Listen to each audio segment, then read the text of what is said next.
अभी नहीं। मेरे नियम अभी समाप्त नहीं हुए हैं गंधार राज। आदेश कीजिए महामहिम।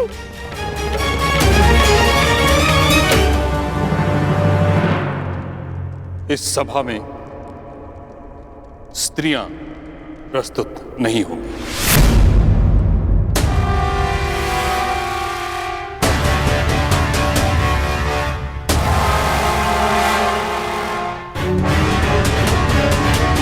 ये कैसा नियम है महामहिम? सम्राट खेल रहे हैं तो साम्राज्ञी का यहाँ होना आवश्यक है। ये सारा मनोरंजन उन्हीं के लिए तो हो रहा है। परंतु मनोरंजन के साथ साथ द्यूत कभी मन की निराशा का कारण भी बन जाता है। बिल्कुल ठीक कहा मां महिम ने। और वैसे भी शास्त्रों के अनुसार एक स्त्री केवल और केवल अपने पति के साथ ही चौसर खेल सकती है और किसी के साथ नहीं।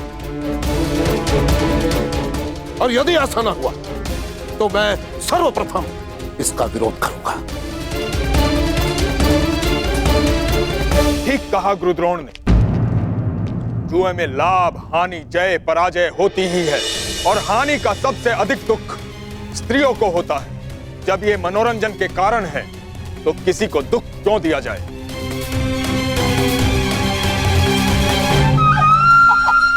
ठीक है महामहिम, अब गंगा पुत्र ने नियम बनाए हैं तो मानने तो होंगे ही। ये भी नियम स्वीकार है।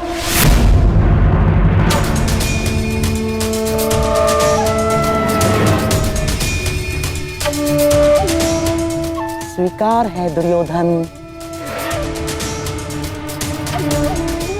परंतु महामहिम, ये चौसर का खेल बहुत लंबा है और मेरे प्रिय भीम को बहुत भूख लगती है और मुझे प्यास, और यहाँ इतने अतिथि गण भी उपस्थित हैं। तो मेरा निवेदन है कि भले ही राज स्त्रियां सभा में ना आए, परंतु दासियों को यहाँ आने की और स्वामी की सेवा करने की अनुमति मिलनी ही चाहिए।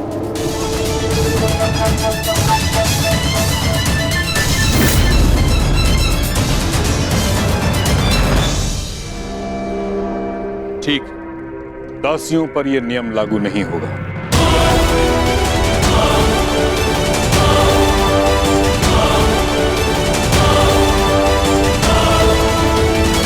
मेरा भी एक निवेदन है सम्राट।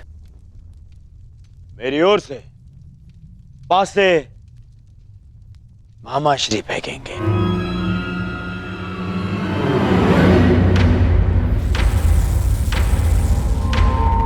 क्यों दुर्योधन, पराजय से भयभीत हो?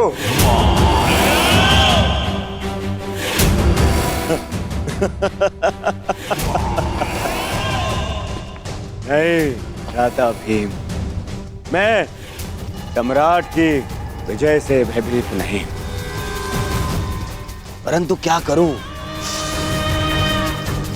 इस समय मेरे हाथ पासे फेंकने के सक्षम नहीं।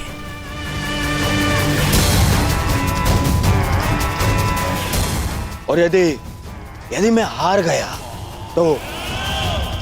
तो भ्राता युधिष्ठिर को लगेगा कि मैं उनके सम्मान में हार गया।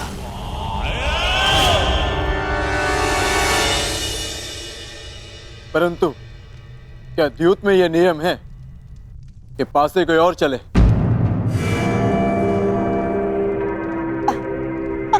अब अर्जुन, क्या है, ये नियम नहीं है, ये खिलाड़ी का अधिकार है जो दुर्योधन ने उपयोग किया।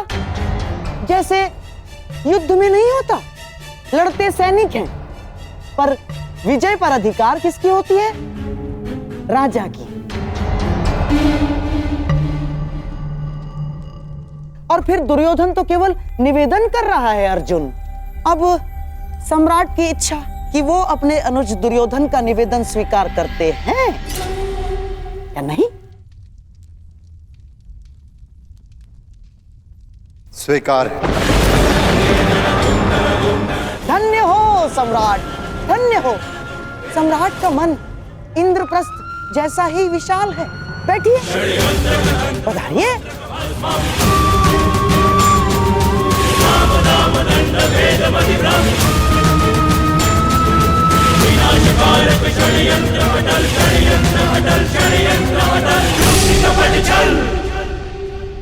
अब मेरा राज स्त्रियों से निवेदन है कि वो अंतःपुर की ओर प्रस्थान करें।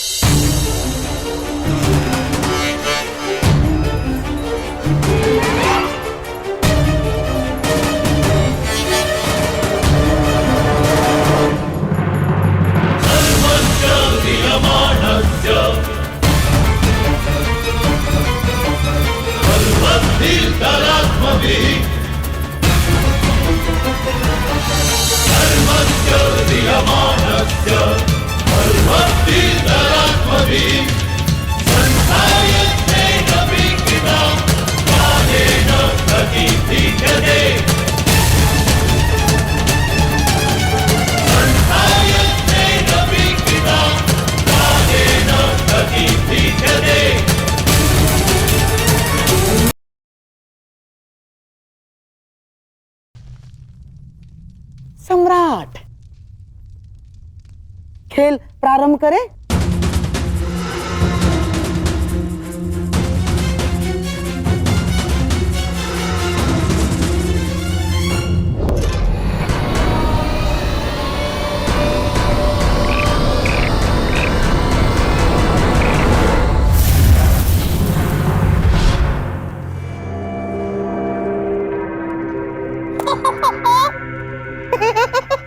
पहले ही चाल में पाव मारा।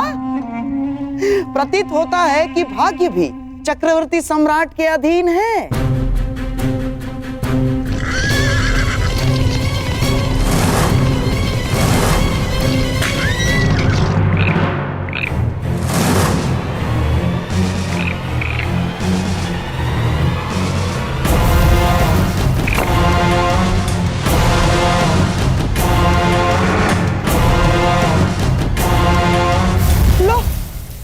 भाग्य तो पलट गया। इस बार दुर्योधन आगे निकल गया।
यह द्यूत एक छल है सम्राट युधिष्ठिर।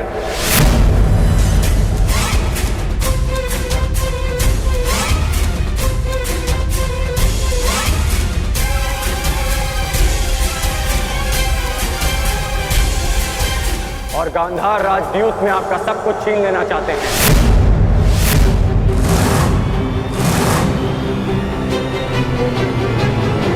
कर्ण, ये क्या कह रहे हो तुम?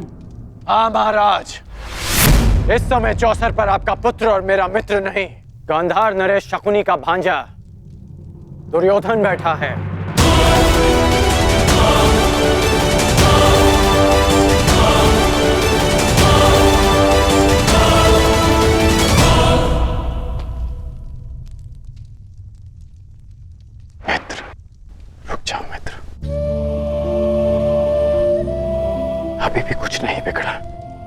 हर कर्म के अपने फल होते हैं मित्र, हर क्रिया की प्रतिक्रिया होती है। हम वही काटते हैं जो हमने बोया है। और तुम कुछ ऐसा मत बो देना मित्र जिसका दुष्परिणाम भविष्य को काटना पड़े। सच्चा मित्र सिर्फ वो नहीं होता जो हर मार्ग पर आपके साथ चले, बल्कि सच्चा मित्र वो होता है जो आपको कुमार्ग पर चलने से रोके। अद्भुत अंगराज, अद्भुत। अपने मित्र के विरोध में जाने को तुम मित्रता कहते हो?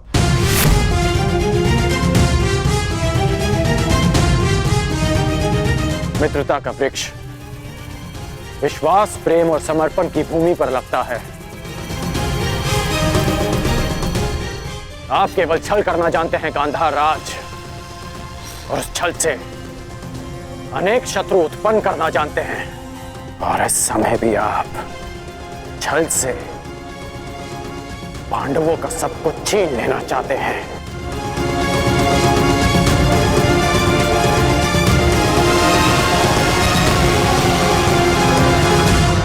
छल से पांडवों का सब कुछ छीन लेना चाहते हैं।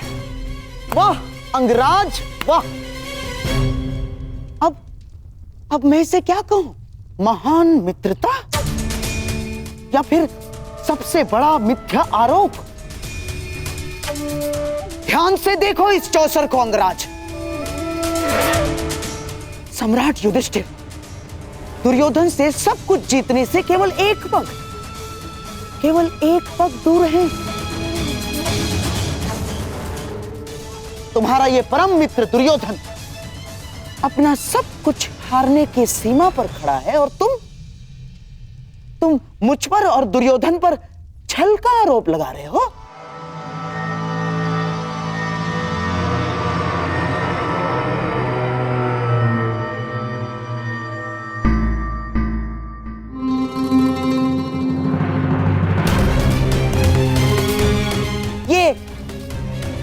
ये कैसा मित्र बनाया है तुमने? मित्रता ही तो निभा रहे हैं अंगराज। वो नहीं चाहते कि उनका मित्र सब कुछ हार जाए, इसलिए ये दाव से पहले ये दाव खेल रहे हैं।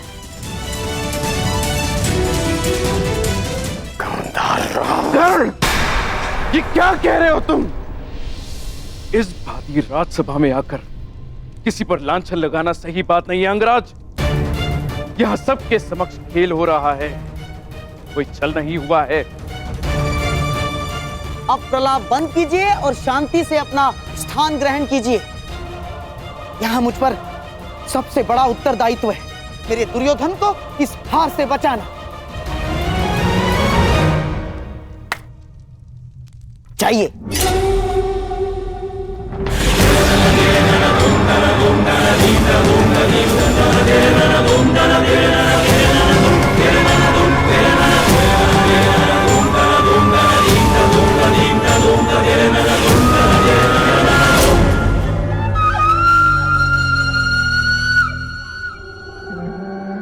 सम्राट, खेल प्रारंभ किया जाए।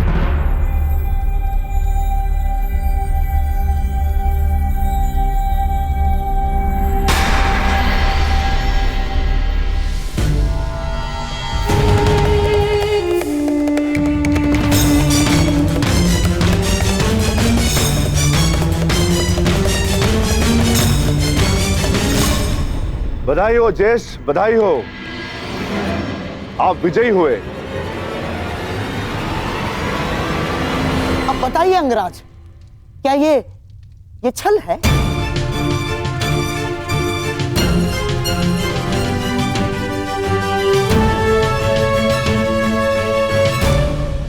मेरी बात समझो मित्र, मैं जानता हूं कि आगे क्या होने वाला है। मैंने आज तक तुमसे कुछ नहीं मांगा, परंतु आज मांग रहा। इस खेल को रोक दो, तुम्हारा प्रतिशोध लिया जाएगा मित्र। मैं लूंगा तुम्हारा प्रतिशोध, परंतु युद्ध भूमि में, युद्ध क्रीड़ा में नहीं। मैं वचन देता हूं मित्र कि संसार की सारी संपत्ति विजयी करके तुम्हारे चरणों में रख दूंगा। बस इस खेल को रोक दो मित्र।